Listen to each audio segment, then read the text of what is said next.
So this is going to be a quick little video. I just wanted to talk a little bit about my replacement for my aging HTPC. I'd originally been looking into replacing this back in early 2018, but wasn't quite finished archiving my movies and everything else yet, so kind of still needed this thing for some of the Blu Rays and everything I hadn't ripped to my NUC yet. This old computer, please excuse the dust and scratched stuff from thank you, Mrs. Kitty, served a purpose pretty well, but it's very, very old and very outdated. This thing was built, I want to say, somewhere in 2008 or 9, I think. And it is an AMD tri-core with not even worth mentioning onboard graphics. For a basic home theater PC, this fit the bill pretty well. What kind of killed it was the eventual upgrade to Windows 10 and just the way the world has shifted as far as HTML5 and other formats. Looking on the inside, there's not much there other than some dust. I'd been planning to clean it, but hey, if I'm replacing it, I'm not going to waste my time. So not much in there. It's got 8 gigs of RAM. I had 2 spare DDR3 4 gig DIMMs, but it's just an old system. I had to add wireless to it to get it to work right, and the range was terrible. I had to use range extenders. It only does wireless N through that adapter card. Thankfully, it had a PCIe slot for it, but ultimately COVID is what made it difficult for me to replace it because part shortages, higher prices, all these things made it insanely difficult to get a new unit in that would be viable. Every time I went in to price out a replacement, the cost was just way too high. And as I finished archiving all of my physical media into digital and cleaned out all that stuff, I really reassessed my needs for a home theater PC and what I want out of it. And that's kind of where we come to now. So this is the replacement. This is essentially just a little NUC from Mini's forum, DeskMini series. I did probably 3-4 weeks of digging around online to take a look at the different options and see what I wanted to get. And ultimately, I decided on this one. There's a ton of different options and a lot of different things that can be configured, purchased, or thought about. Why did I pick this one? Well, I'll read the specs off here in just a second, but I'm getting a complete upgrade. And at the time I purchased this about a month ago, it cost me $370, maybe a little less. I got it on sale. And there was no way, even reusing the power supply, the case, I could get to this level of price for this type of hardware. Desktop components were still overpriced, still heavy. I could get down to about $450 with some reasonable components, but because I had to buy so much, I'm either buying expensive motherboards that include it, or I'm buying higher end chips that cover aspects of it. So kind of getting this all in one package was really appealing to me. And because it takes up so little space, we may eventually be able to switch to a much smaller entertainment center and just reduce our overall physical footprint in the house, just making things more aesthetic. So specs. Processor on this is an AMD Ryzen 5 3550H. It's 4 cores, 8 threads. L2 cache is 2 megs, L3 cache is 4 megs. Its base clock is 2.1 gigahertz up to 3.7 gigahertz, which is great. GPU is onboard Vega 8 graphics at 1200 megahertz, which is great. Memory on this is 16 gigs of DDR4 in dual channel, so that's 8 gig DIMMs times 2.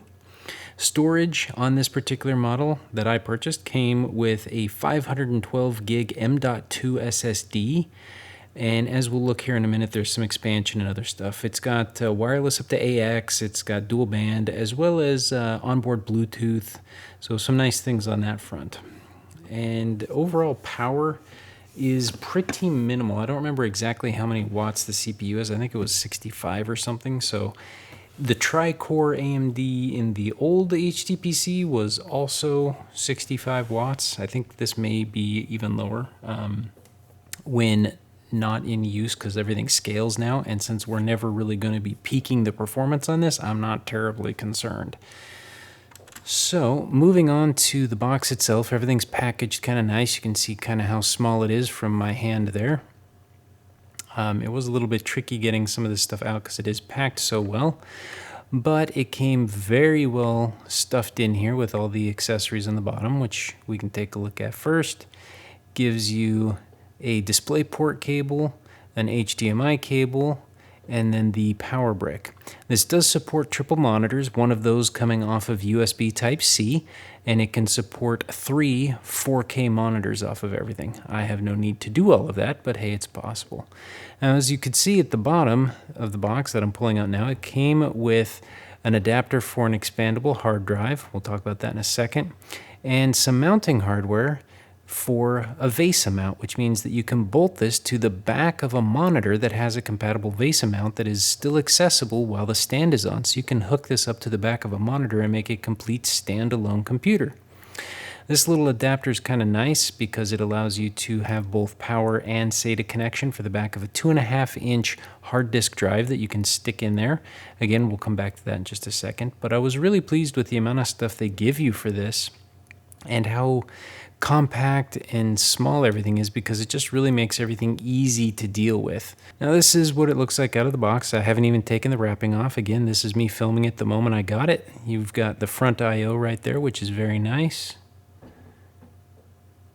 It's trying to focus through the film. Side, you can see the air vents on the sides there for intake, and then the exhaust there on the back. So there's plenty of really solid I/O, and that is a 2.5 gig Ethernet port, which is just awesome. Now, pausing on the back of the unit for just a minute here, I want to talk a little bit about the cooling solution. So it's got a blower style fan on it that kind of connects to the bottom of everything, pulls some air in through the sides and blasts it out the back. This doesn't always run though, because of the way everything's kind of set up to passively cool off of the unit, and again, it's super low power consumption. The fan itself on power on, which is typically where everything ramps up to full power and then it slows down, is virtually silent. If anything else is running, including the refrigerator, you cannot hear it. Once it boots to Windows, the fan actually turns off and you can't hear it again. The reason this is such a nice thing is if I do want to install a couple games on here, which is the other reason why I got the 512 gig hard drive, if I'm just streaming media off of my NOS, I really don't need much of a hard drive, but I do have some older games that are console-esque side-scrollers, some more game show like You Don't Know Jack. There's other games that are better played with other people on a TV or something locally. Even if I do any emulating of old console games or anything like that, it's better to play those on the TV. It's just a more fun experience to sit down there and do it like that. The other thing in some of the reviews that I read was people were playing Grand Theft Auto 5 at max graphics 1080p on here and still getting 60 FPS on the very unit that I bought. They did say that the fans ramped up and it got a little warm, but it was handling it for hours without any issues. Now, the reason that's important, I don't really plan to play GTA 5 down there because I have a better setup on my main computer, but that was a good call out to me because it shows that it'll be able to consume 4K, 8K content, and it will last me for a very long time and still remain viable. So for the $370 that I paid for this, it's going to give me so much more back like my old one did.